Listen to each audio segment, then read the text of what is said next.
There are certain characteristics for folks to have to be successful in sales. I don't believe every single person has those characteristics.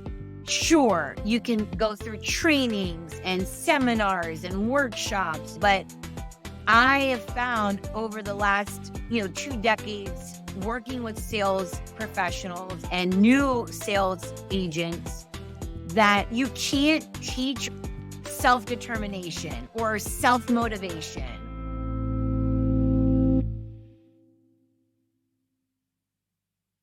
For the audience's benefit, can you tell people, what do you do? My name is Sarah Robertson. I am a broker. So I've been in the voluntary benefits space for employees and employers. So corporate benefit strategies, retention strategies, employee benefits now for 21 years with what we call supplemental benefits. So that's kind of like my niche is supplemental voluntary benefits for businesses and their employees. The thing that I saw as I worked alongside you some years back is how effortless you make marketing seem. And can you break that down as to why that is, that other people seem to have such a hard time even understanding how to talk to business owners, how to talk to CEOs. And I see you do it like it's second nature. Well, I too had a great mentor, right? So I feel like you're only as strong as your leader or who trained you in the business. And yeah, I got to give a nod to my mentor who taught me how to market when I first came in the business. I was 19.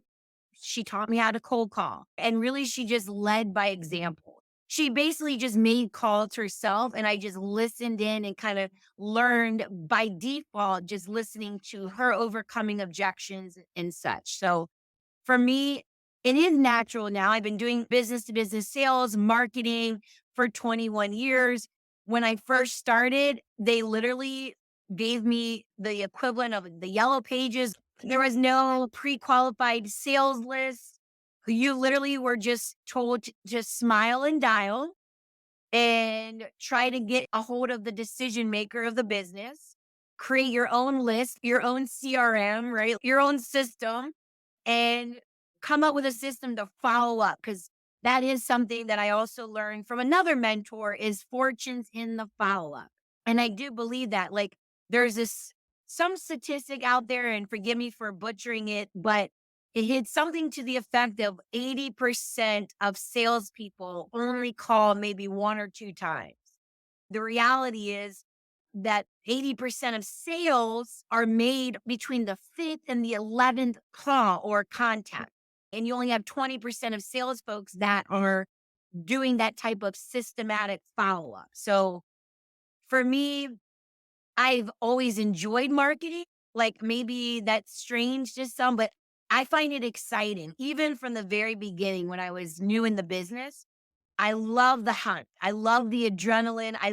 And I get nervous still to this day. Like when I'm making a call to a new prospect, or maybe I received a referral, even from a warm lead or a warm referral, I get butterflies in my stomach making that first call to introduce myself, but it's healthy.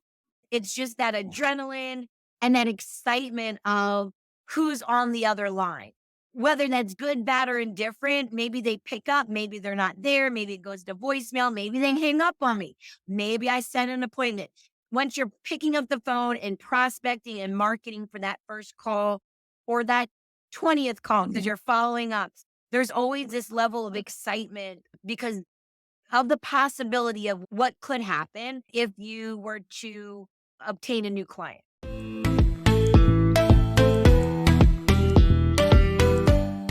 I can say, as someone who observed you, Sarah, and imitated you as you talk about how mentor and mentee work, the one thing that I gleaned from you that has helped me now for 10 years straight is that there's always a connection. Everyone has a connection to somebody else. Like we say cold call, but I always know that I can warm it up. Can you explain that? Because I know what you've taught me, but how would you explain that to the listener, how they can warm up a cold call?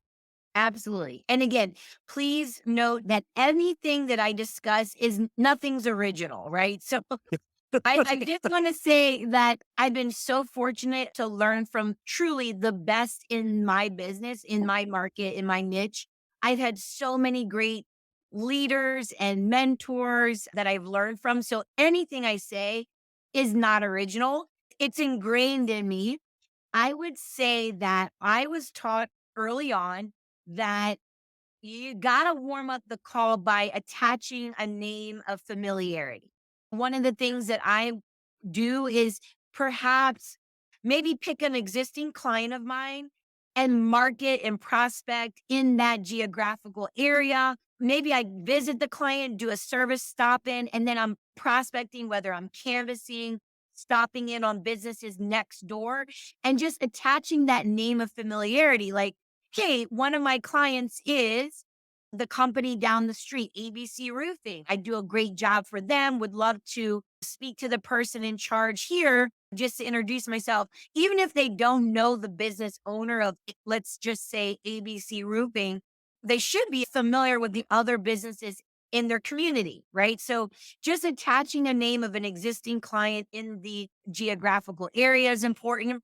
Or let's say I'm targeting nonprofit organizations, or I want to work with more charter schools, or whatever industry that I'm focused in on. What clients do I have within that category?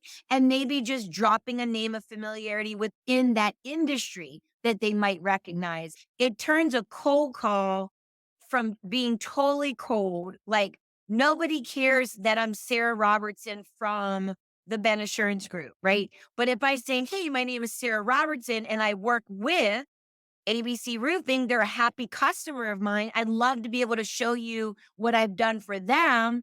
Do you have 5 or 10 minutes where I could swing by, stop by, introduce myself? They might be more inclined because I'm attaching a name that they might recognize if you're prospecting over the phone, right? First of all, if you're lucky enough to get a decision maker to pick up your phone call, you better be quick and efficient and give them your best shot. And really, for me, it's attaching a name of familiarity from the very beginning. Nobody cares what company I'm calling from per se. Of course, if they ask, you tell them, but really it's attaching that name to creatively make it warm. Or even better, if you actually get really, really warm, hot leads from your happy client, those are even better, right? When you get true, warm referrals from a happy customer.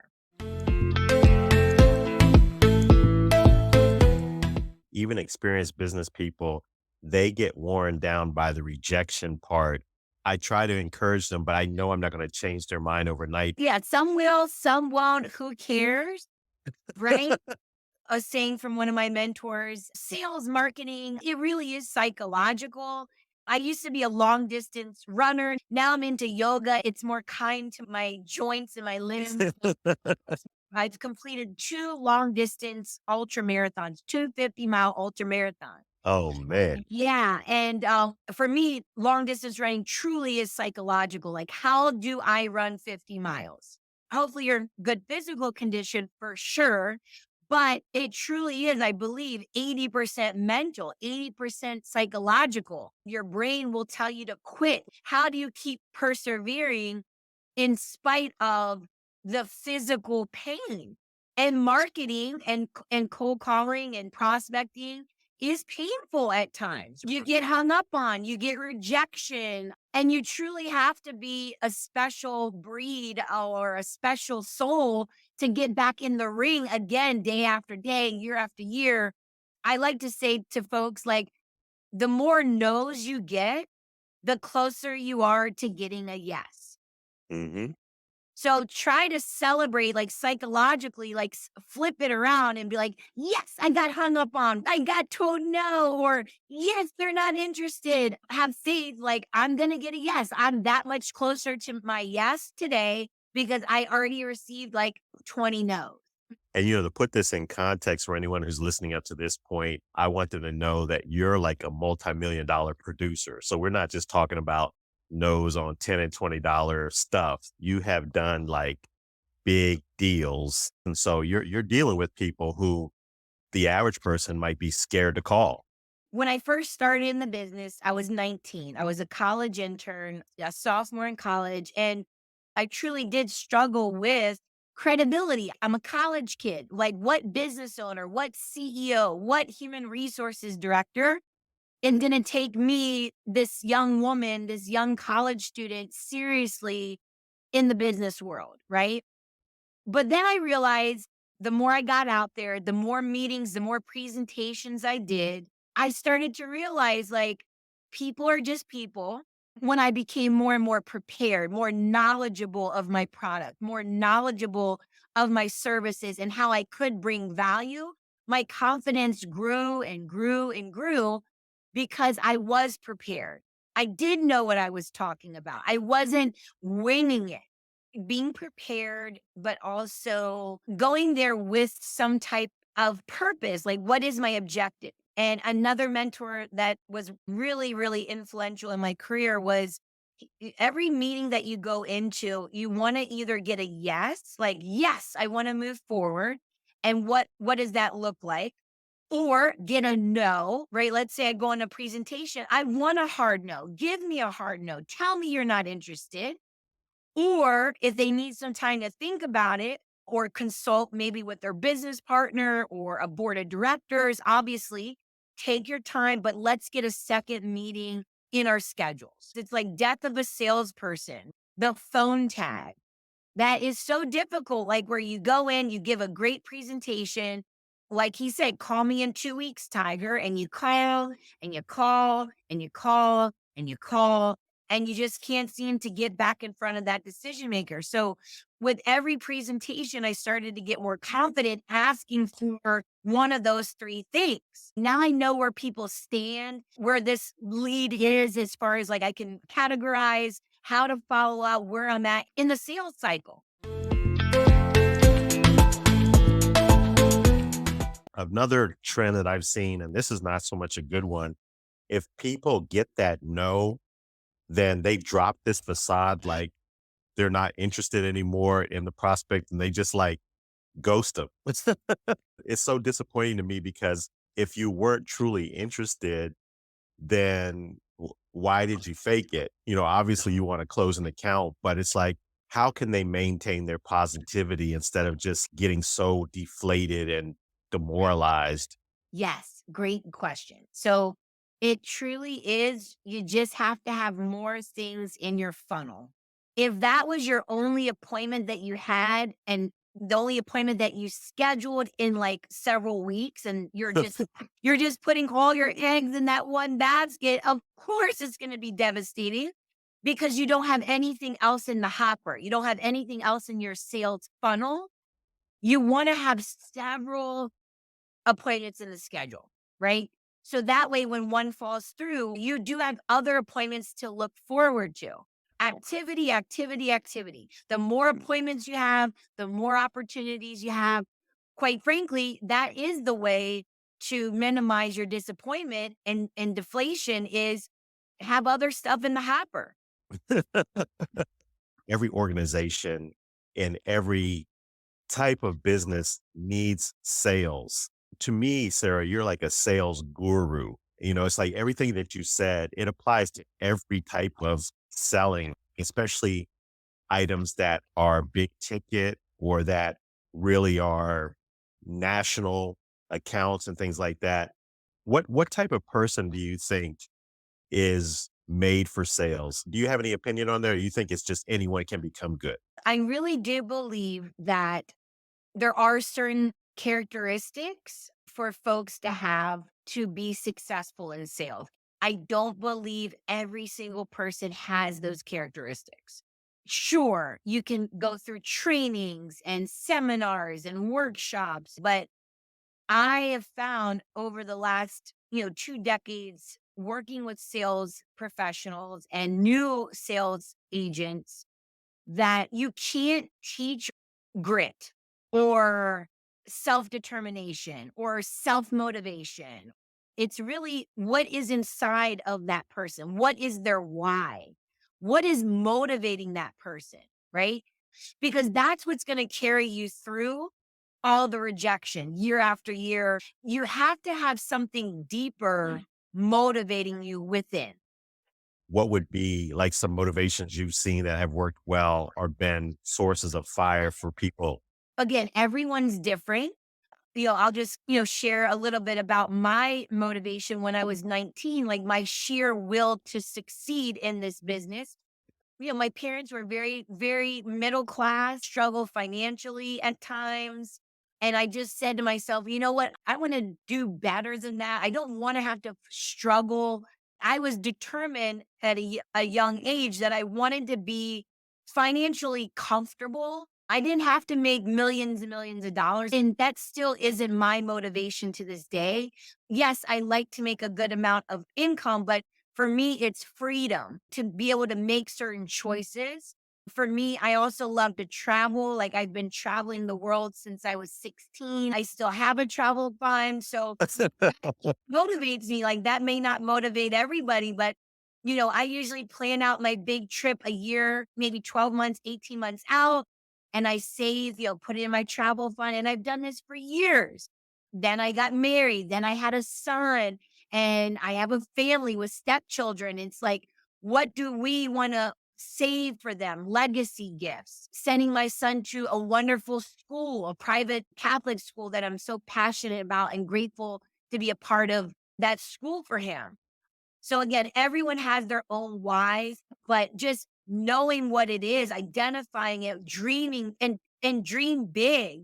There's certain things that I've accomplished in these last 21 years with my business, being self-employed, being successful in my career that I never could have imagined accomplishing or achieving when I first started when I was 19 years old. Like if I made a list of my dreams, of my goals that I wanted to achieve when I first started in sales when I was 19, I would have sold myself short. The other thing that impresses me about you is how much of a leader you are. I mean, you take teams of people and you can get like big projects done. And I find that not everyone is skilled at that. How do you do it? My mom would tell you when I was a little girl that I was super bossy, to like friends.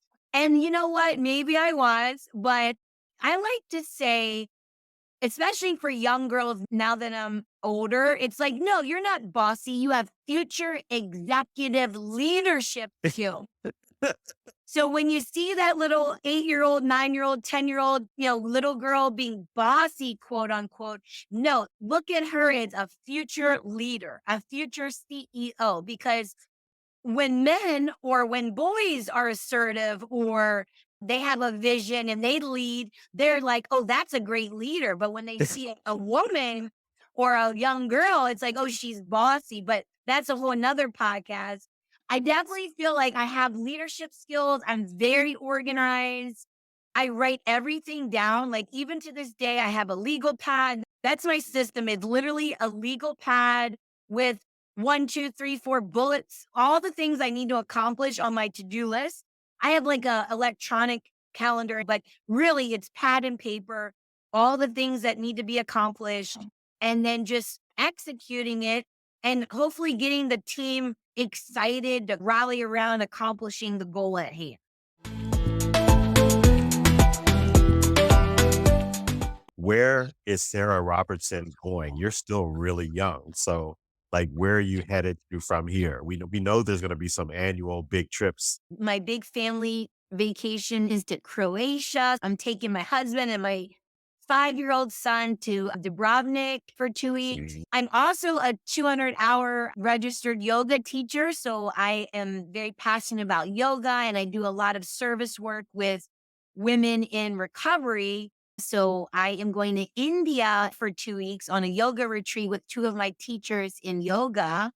And I also think like being a successful salesperson, you also have to take care of yourself, not just in sales. It could be any career that you're in that's high energy, that's demanding, that's stressful. I mean, sales is stressful. It causes anxiety, it causes uncertainty, and it will equate to more sales, I believe, if you are taking care of your body, eating the best you can, maybe working out when you can, whatever it is, reading, things that bring you joy. You have to really take care of yourself, especially with such a demanding career as sales. And, to add to that, watching you, I've seen that in play. You are selective about the team around you too, Sarah, to your success. Can you explain what that is all about? Yeah. Really setting those healthy boundaries for yourself and really just dedicating your time and energy into relationships that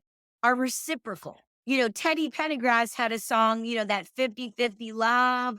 You don't want to just give, give, give, give in business, right? Maybe a mentee, someone you're training, someone you're teaching, coaching, and they're really not holding up their bargain, right? Not showing up when they say they're going to show up, and you're just giving and giving and giving in hopes of them like getting it. After several years, you know what? I'm just going to focus on reciprocity in my business and in my personal relationships. Yep. Yep. You said a mouthful with that. That is it, man. Otherwise, you'll be reaching your hand in the cookie jar. There's nothing in there. I know that there's going to be some people, they want to reach out to you and they want to say, man, can we connect? Where are they going to find you, Sarah? Well, I am on LinkedIn, so you can reach out to me there, Sarah Robertson. I'm a business partner with MWE Partnership, and I am the president and owner of the Benassurance Group. But definitely, you can find me on LinkedIn. That's the best way to reach out. I'm going to be encouraging folks to look at my mentor, this great lady. I tell people you were younger than me, but I never learned more from anyone than I learned from you. Gene, thank you. Thank you so much. And again, like I said, I really can't take any credit for anything that I've shared. It really is all the mentors that I've had over the years. And that's the other thing about working with other people that are successful in business, in sales. It's like take what you like and leave the rest, right? Take certain things about certain mentors. It's like, oh yes, I love that. I love that. I love that. And then certain aspects, maybe not for me, maybe not my style. Be authentic, be your true self, do what you say. Like I try, I'm not perfect, but I really try to do what I say. Your word is everything in sales and in business altogether. You just nailed it right there. Thank you so much for talking with us. This subject of calling and marketing and getting over the hump, it's so important. It's a job they can't really take away from you. We can always be in demand if we know our stuff. Right.